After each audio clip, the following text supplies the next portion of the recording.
All right, here we go. Brand new Flyers Daily for the 30th day of March, 2024. Flyers Daily, presented by Ticketmaster. Make more memories live. A couple things about this day. Number one, well, I guess kind of yesterday, was the day I never thought would come. It was the day that we would see Ivan Fedotov. It's not Fedotov, it's Fedotov. He clarified that yesterday. We would see him in person in Philadelphia, ready to begin his NHL career. Introduced yesterday alongside general manager Danny Briere, and he is on the Flyers roster. Flyers made a roster move yesterday. They sent Felix Sandstrom, they loaned him back to the Lehigh Valley Phantoms, and they added Ivan Fedotov to the roster. And this is a day that, after all of the geopolitical things and everything that went down over the last couple of years, I did not think was going to happen. Didn't see this one coming. And there he was, all 6'7" to 6'8" of him in the Flyers press room at the Flyers training center. And it was kind of surreal. Got to see him on the ice, got to see him out there doing some work with Flyers goalie coach Kim Dillabaugh and the healthy scratch players or injured players that were out there with him, going through some drills, some box movements, and things like that, and some freshly decked out new equipment, which we'll talk about in this episode. Kevin Woodley from In Goal Magazine is going to join us in a moment. And we're going to get a scouting report on Ivan Fedotov. We're going to get all kinds of different info, what the difference is between playing in the KHL and the NHL. And I think Kevin Woodley sums it up really well.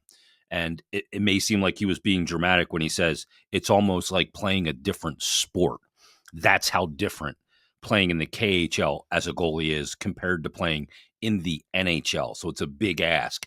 And one of the things before we get to Kevin, I just wanted to touch on, and one of the reasons I reached out to Kevin was I saw a good amount on social media, people saying, oh, he's here. Great. Get him in. Play him today. Play him in the game against Chicago. And there's a couple of reasons why I think that's absurd. Number one, he just got over here. He was living a half a world away. So his time zone and jet lag has not kind of evened out yet. Yeah, he could probably get by on pure adrenaline and just being hyped up to play in the NHL. But is that really the best thing to do? Then you couple that with the element that, yeah, he's never played in the NHL. He's played in the KHL. He's played internationally. It's a far different game, which we'll talk about with Kevin Woodley. And you want to give him some time to adjust. He's also got to meet his new teammates, know how to communicate with his defense. Does his verbiage that he uses in his limited English match what they think it means? There's communication things there. A goalie needs to be a huge communicator for defense. When D are going back to get a puck along the end boards with their back to the forecheck, it's incumbent upon that goalie to help them, to communicate with them so they can see what's coming through his eyes and he can verbally articulate that to them. Where do they like to get pucks if he stops a rim behind the net? Where does he want to go? Does he want to go up the strong side on his forehand? Does he want to reverse it and flip the side of the ice to the weak side? You know, all of those things. Is the D going to be there if he needs to do that? So those things come into play. And then another thing is the equipment. The equipment comes into play. Some people think that's absurd. He's wearing a lot of brand new equipment, and here's why. All NHL goalie equipment has to be approved. It has to go through the NHL offices and Kay Whitmore. Kay Whitmore is the guy who literally signs off on goalie equipment. I've posted the picture before. I'll see if I can find it, and I'll post it again on my Twitter, where you can actually see I have a picture of Carter Hart in the hallway, squatted down, getting ready to go out for warm-ups. And if I zoom in on it, I can see the Sharpie KW and the date on the underside of his pad, down by the top of his skate. Everything's got to get signed off on. It's got to make sure it meets regulations, that if the referees want to expect it, they find that KW and that date on there, that it's marked, that equipment is good to go. Now, there's a couple of reasons for that. There's regulations on the width of pads, the height of pads in relation to the player. There's regulations on sticks, for example, paddle length.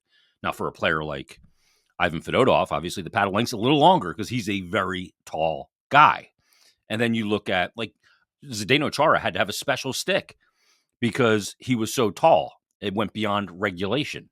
And then you look at blockers and gloves. A new glove is not the easiest thing to break in. They break in way faster now than they do before, but you got to get used to it. There's a break to a glove. For example, this glove breaks in like this and holds a pocket and holds a webbing like that. Some gloves fold up more towards the thumb. Some fold towards the palm. That's a player's preference. He's in new gear that he needs to get used to. Now, the blocker, easy to get used to. The pants, pretty easy to get used to. He's also got to get used to a new chest protector. The KHL and everywhere else in the world does not have the restriction on chest protectors that the NHL does. They streamlined the chest protector years ago, about 4 years ago, to slim the goalies down from looking like these big, swolled up Michelin men in net. And they're form-fitting, and the jerseys are more form-fitting. That has to get approved. Breaking in a chest protector, not fun. Breaking in gear, not fun. Some goalies will use it 2 or 3 times in a practice and go with a game, in a game with new pads or new gloves. Some goalies like to use them for a couple of weeks. I don't know what his preference is, but that is a factor to not just throw him in the game today. And by the way, throw him into the best league in the world and the most unforgiving goalie environment on the planet, the NHL. Not to mention the way they attack you is so utterly different. So just throwing him into the game today, while it sounds fun and it's not practical, he may get into the game today.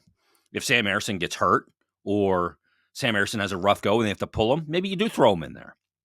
It's out of desperation, but you don't plan to throw him in there in a situation like this. We'll see when he plays. I don't think he'll play Monday. I think that he'll be the backup today and Monday against the Islanders. They have 3 days of practice, and he's going to play one of those back-to-backs coming up Friday, either in Buffalo or Saturday in Columbus. He'll play one of those, but give him some time to adjust at least a little bit. To say just throw him out there is a lack of respect to the position and how different it is in the NHL compared to the AHL. They're vastly different. Vastly different. So let's get to some details about that, about the equipment, much more scouting report from our good friend from In Goal Magazine. Here's my conversation with Kevin Woodley. Special guest on Flyers Daily today to talk about a lot of goaltending things, because goaltending, in my mind, it's always in the frontal lobe, but in our minds, Kevin Woodley, in my mind, it's always on the front page. From In Goal Magazine, In Goal Mag, the podcast, and InGoalMag.com, Kevin Woodley joins us. Woody, how are you? I'm good. I am good. I am sort of just in that dog days a little bit, right? Mm-hmm. Like a lot of teams where, I guess maybe not in Philadelphia because you're fighting tooth and nail, but for the teams that sort of have it locked up but are just positioning, like it's that kind of, how much do you give? Everybody's kind of right on that. So yeah, a little bit of, but we haven't had playoffs here in so long. Like, yes, the Canucks made it during the bubble season. They played their way into the postseason, but we haven't had a home playoff game in Vancouver since 2015. Wow. So I'm in that mode, like a lot of people, where it's like, I just want it to start, right? Yeah. So that's me right now. Yeah. And as always, the NHL is always so intriguing when it comes to the goaltender position. And we've had some intrigue here in Philadelphia, obviously going back to Carter Hart taking the leave and everything that's gone on there since, and Sam Ersson taking over the number one role, whether it was Cal Peterson coming in and floundering or Felix Sandstrom coming in and, making a lot of good saves, but giving up that one cookie a game you can't give up. But all of a sudden we get news this week that Ivan Fedotov is how he says his name. We asked him today. Fedotov is now all of a sudden available. He signs the 2-year contract extension. We know the backstory, but now he's available. He's in Philadelphia, in the building, got on the ice today for the first time, being Friday.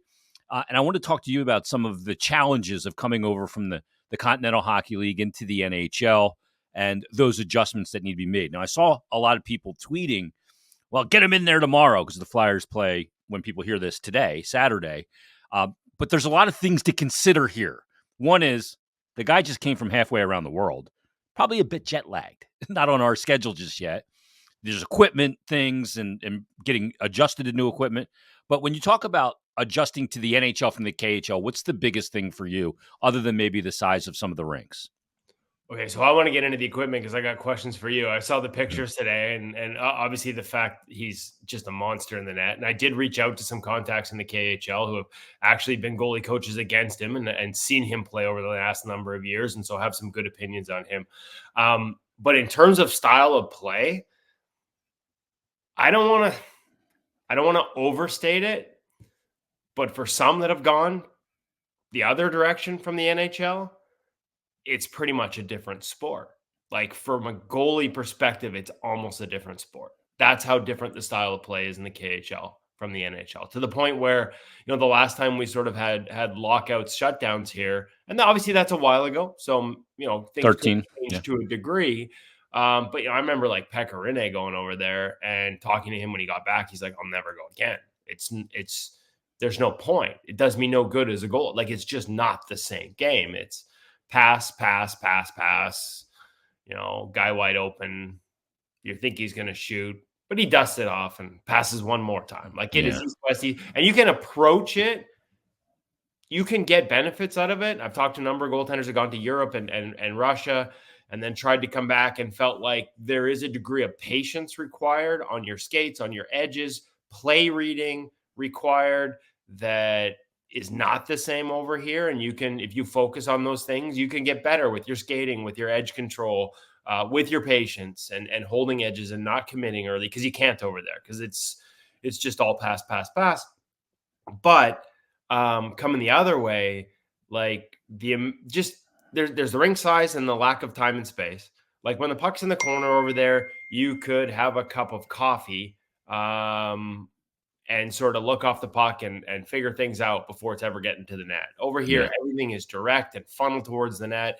In the last 5 years, the biggest increase in offense of the NHL is the amount of plays across the middle of the ice, below the hash marks, low slot line plays, as we call them. They're up 41% over the last 5 years. Like, that's a massive change. Yeah. And those aren't the kind of plays you see in the KHL. The traffic, the pace, the need to battle for position, the need to constantly be ready. What some goalie coaches and Kim Dillabus, probably from a school, having worked with Ian Clark here in a past life, where he would probably use this phrase as well: risk management. Like, you can't be on your skates reading plays at all times. There are times when you do need to be on your knees in position in case pucks get funneled quickly from certain areas. So there are so many elements in the NHL that are dramatically different from the KHL. It's a big adjustment. Doesn't mean it can't be made. Obviously he's a huge kid. And like I said, I've talked to some coaches over in Russia who like the technical package that's there as well, as a foundation for him. I mean, at that size with any type, you could maybe get away by going in there and playing hit me at a goalie.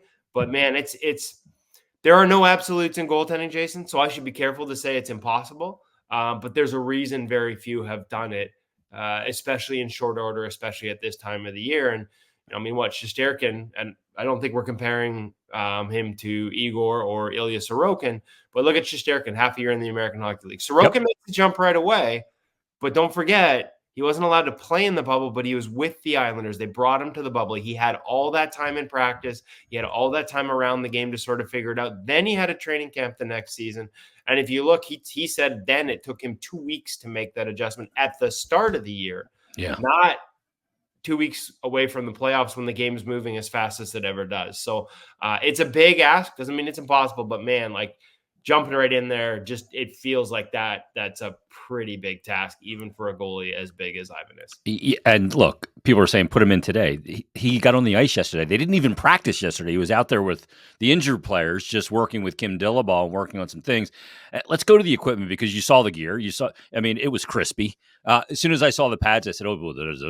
Was it his? That's what I want to know. Like, it's mix and match True gloves and Bauer. I think it might have been. Like, did he pull that out of someone else's shelf on the glove side? I think that might have been a combination of different guys' stuff. Probably maybe some going back to Jones, some of his stuff maybe. The gloves were definitely mix and matched, and you're putting on new gear. The pads aren't that much of an issue in this day and age. Back in the day with deer hair pads, it was a nightmare breaking pads in. That's not the No, case anymore. no. I mean, they all come out of the box sort of the same. I mean, Ready to go. that's Yeah. an evolution of the equipment, especially if he's a Bauer guy, which I believe he was over in the K. Mhm. Those pads will, there's not much break in to happen in a set of pads these days, depending on your style and what you like to wear and how you like to play. But, And stiffness. typically Yeah. that's a stiff pad out of the box and that's what you want. So I don't think there's an adjustment there, but, like they don't have NHL rules when it comes to pants and chest protectors. I know guys that were over there not too long ago that talked about like the absurdity of the size of some of the Oh, yeah. chest protectors in They the look like the Michelin Man. Yeah, I know. I mean, and literally, no exaggeration, no jokes here.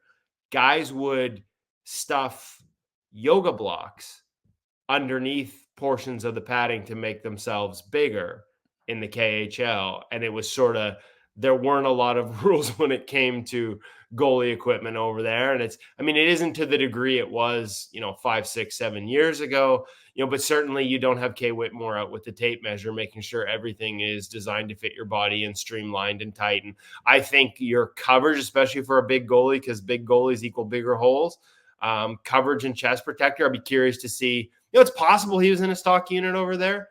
I would say probably unlikely. Yeah, very unlikely. Given the number of guys I've talked to over the years that even when they're over there, they'll be like, I want to come back to North America. Should I play in NHL legal equipment or should I switch? Because this stuff is unreal how much bigger it is.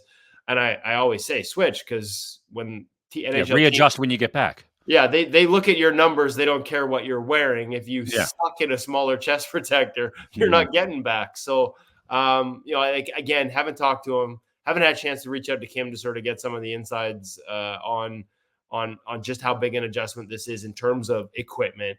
But I'm guessing it's not insignificant at the very least. Yeah, I mean, certainly where you're not going to go, okay, let's give the guy one skate and then put him out there for a game. Hey, by the way, it's Connor Bedard. Yeah. How about her? Yeah. So this piece of equipment, the blocker, very easy to break in. No break-in needed, right? That's as easy as it gets. The glove is a little trickier. Not as bad as it used to be, Woody, but you can boot pucks off the heel of the glove and just the break and how it catches and how it's shaped and collecting pucks could be an issue right out of the gate. I saw him in practice having a hard time just eating pucks with the glove, and that's going to happen with a brand new mitt. Well, I'm assuming, again, like I don't even know if it's his mitt, right? Like, so there are a lot of questions. May not even have his break on it. Yeah, like there are a lot of and for those that are uninitiated in the goaltending world, like gloves have different break angles in terms of how they close through the palm, how your fingers close around them. Do they close into the palm with the pocket above your thumb? Do they close sort of like a baseball glove? The end of your thumb to the end of your index finger, and again, like that might not seem like a big deal, but where the pocket of the glove is in relation to your hand and your palm and your fingers changes with each break and with each setting. So again, just like it won't take long to get him his stuff and his specs and everything like that. But if they don't have it handy, if what he was using over there, and again, I would think that every Bauer glove would still fall under the rules of the NHL. I know, for example, when Peter Kochetkov came over from the KHL last year with Carolina, there was a Russian branded glove that he was using. And for the life of me, I always mess up the name, so I'm not going to say it. And once it sort of got spotted on social media, like they had to send that thing into Kay Whitmore to get it approved to make sure, because it had never been that brand, that model had never been through his offices to make sure that the measurements were all sort of up to spec in the National Hockey League. I don't think that Ivan's looking at any of that type of adjustment, but even if he doesn't have his set, even if he's getting used to even if they get him a new set, like some guys will break a glove in 2-3 practices. Some guys want a bunch more than that. So it's just a long-winded way of saying there's a lot going on in this young man's life. And hey, save our playoff status. Might be. That said, though, listen, like as much as that's a big ask and that's a tough place to put any kid in, he's older. The one thing that I got from the KHL coach I thought really praised his maturity, his coachability. Had a lot of good things to say about his game and him as a person and as an athlete. There are a ton of positives here. So I don't want to be in like I'm negative Nelly. I just think the people that think it's real easy to jump in from the KHL to the NHL might want to just take a deep breath here because it's a big ask. I'd love to see it. I'd love to see Yeah. him succeed. But man, not many have been asked to before. Not many have done so before without a little more time to get their feet wet and understand just how different the style of play is over here. I remember Semyon Varlamov, who played in the NHL, left, went and played in the Continental Hockey League, then returned after the lockout in 2013, came back and said, I had to totally learn how to play in the NHL again. There's no traffic to look around screens, to look through to find release points on shots. And that was a guy who played in the NHL, left, and came back. Still around us, which is incredible. But that just tells me a lot about how different the approach to goaltending is, where you commit, where you have to sometimes cheat a little bit and load a right leg because you may have to push across to the left on across the slot line, low to high play. I mean, low to high plays are the worst, right? You can't just you know turn your head and look like you can in the KHL quite as easily. Your peripheral vision has got to be way more on point. Plus, you got to rely on structure. And what is your team's structure? You don't know that yet. No, and hey, the other thing is like the one thing I'll say, like traffic is a massive part finding pucks, but it's a little easier. I don't know what's the official. Like, are we going 6'6", 6'7", 6'8", the tallest goalie in NHL history? Like, it's a little easier when you can look over Oh, body that's rather what than Danny have to Briere look said to me too. around. Yeah, he could look over guys. I'm like, well, he looked over you during your press picture. I'll tell you that. And I got a text from one of my buddies. Goes, if you interview him, please stand on something because Danny looked ridiculous next to him. I'm like, okay, I've done that before. They're Hey, on and stage listen, usually. like for all that, the focus will be on the size, and I think if there's an ideal for goaltending, a lot of goalie coaches tell you it might be 6'3". And so that on either side of that scale, whether you're 3 inches shorter or 3 inches taller, you have to overcome your size. Game is incredibly fast east west. The amount of opening and closing you have to do at Ivan's size to keep up with the pace of the game, like there are holes there. But man, like the praise I got from goalie coaches that would have broken down his game as part of their pre-scout, that know his game well, about the technique, about the athleticism, about the competitiveness, about the instincts, goalie IQ, like pure goalie IQ, which kind of disappeared a little bit here in North America, right? The ability to read Yeah. plays. And again, the one part of that is if you rely on play reading, and every goalie does to a certain extent, but there are guys that are pure play readers, there are guys that are pure technicians, and everybody sort of is in a sliding scale between those two things. But the more you rely on reading the play, the more comfortable you have to be with the patterns of the play, and they are all changed for him in a new league. So The predictability, right? Exactly. But then, like I said, this guy thinks he's got enough skill to play in the NHL and to compete and all the extra elements and the athleticism. Like, this is a fascinating journey that he's about to undertake. And it will be even more fascinating if it starts immediately for him for all of the reasons we've discussed. And again, doesn't mean he's going to fail. Like, maybe he surprises all of us. Maybe he's the one that can overcome all these elements and it becomes an even better story. As I said, there are no absolutes in this position. It's why I love it. So I'm the last guy who's going to come on here and say it's impossible. It's just a really big ask. It is a big ask, and you want to put the player in the best position to succeed. With all he's gone through, to just touch toes on North American soil is a big deal. With being out of the league and sent to the Arctic Circle for military, just crazy stuff. Let me ask you real quick about Kolosov because he's kind of the opposite. You have Fedotov, who is 6'7", 6'8", and Kolosov is on the 3 inches under that scale. He's listed at 6 foot. I mean, you're talking UC Saros size here. Very explosive, Woody, and a guy that, what I was told by somebody in the goaltending community was he just needs to put some guardrails on his game because you can be a little over aggressive, and in the NHL you get punished for that. Being an undersized guy, very explosive in his movements and those kind of things. What do you know about Kolosov? Because he's an interesting case study as well. It looks like he's going to play in the AHL. Yeah, I'm gonna be perfectly honest with you, Jason. You know me. I don't like to blow smoke. When I knew, that somebody, when I knew that we needed some information on Fedotov, I reached out. I got it. Yeah. I don't have that. I haven't asked. I haven't dug into Kolosov, and I like to do my homework. I don't like talking out of my butt as much as that might surprise some people when they hear how much I talk. So I just don't know. Certainly, I do think that the big goalie, like this is the thing. On either side of the sliding scale, you have to overcome your size, as I said earlier. The big guys get all the chances. The small ones, they got to work harder to get those chances. Yeah. I think we're seeing whether it's Dustin Wolf, who's just getting his feet wet in the NHL, and that's going to be a bit of a process, but we've seen the success he's had at other levels in the American League, or UC Saros. And I know you said 6 foot, but come on, man. Yeah. There's no way. He's I 5'10". UC. I know UC. There's no way. I mean, that's why I asked you about the size of Fedotov, because, like, what's his actual size versus what they're going to list him at. Like, it's the Jonathan Bernier story, right? I covered Jonathan Bernier from junior all through his NHL career. He was 5'11", and that may have been generous. All of a sudden, he got to Detroit. I wrote a story on him about smaller goalies for NHL.com. My editor sent me a note. They're like, why are you listing him at 5'11"? He's 6 foot.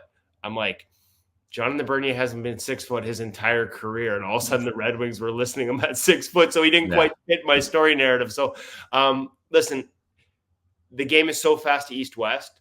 If you can beat plays, be set, like Saros does. Set and square. I do. Well, he's set and square, except we've now seen that, the recoil. Oh, yeah. The LA Kings with motion now. Mike Buckley, the goalie coach there, coming over from 4 years as the NHL goalie coach in Pittsburgh, 8 years in the organization. He believes in that. Cam Talbot uses it. David Ridge is having success with it. So again, as the plays become east-west, the idea of not being too set, having a little bit of flow and motion is starting to become more prevalent in the NHL, even on end zone plays. But I digress. If you can beat plays, I think that a lot of the stereotypes of smaller goalies need to be smashed. The idea that they need to, you talked about guardrails. I think that's a great point. We're seeing Casey DeSmith here in Vancouver. Are there things he has to do while Thatcher Demko's out that are different than Thatcher Demko? Does he play an overlap on the post on dead angles because he can't tuck inside it in an RVH and coverage up to the crossbar? Yes. Is he having success because he's incredibly quick? Caden Primo and the Montreal Canadiens came through town, and they told me him and Jake Allen were like, in sort of summer skates with Casey when he was at the Canadiens, I can't believe how fast this guy is. Yeah. But sometimes that pushes him past the edge of the crease, and then there's a scramble, and it's hard to recover that space. And so I think the myth becomes, and I'm seeing it in Calgary with Dustin Wolf, he's got to be outside the paint. He's got to be aggressive. He's got to be aggressive. And Wolfie will tell you the biggest change in his game from the first year where he was AHL goalie of the year to the second year where he was AHL MVP and goalie of the year and made more saves and made tougher saves was he backed up. Yeah.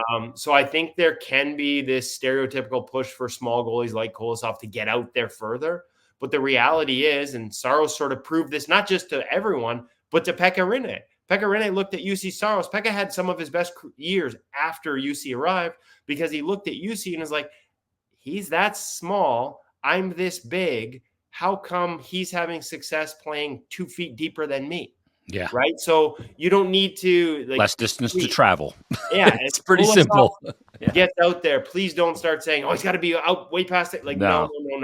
Like almost nobody needs to be past. Heels on the edge of the crease is the most ice you should probably ever need in today's NHL. Maybe off the rush if you like to play with a little bit of backflow, but like that's the one thing that you'll have to keep in mind with him. And so when someone says he needs guardrails, I think it's a good thing because that someone recognizes that just being small doesn't mean you need to be hyper aggressive. It's not true, especially in today's NHL. Aggressive goaltending depth used to be at the hash marks. And now it heals on the top of the crease for sure. And Sam Erson's a guy like in a shootout, Woody, that was very aggressive. Like he almost comes out to intimidate the shooter, comes out real far, but he loves a lot of backflow in his game.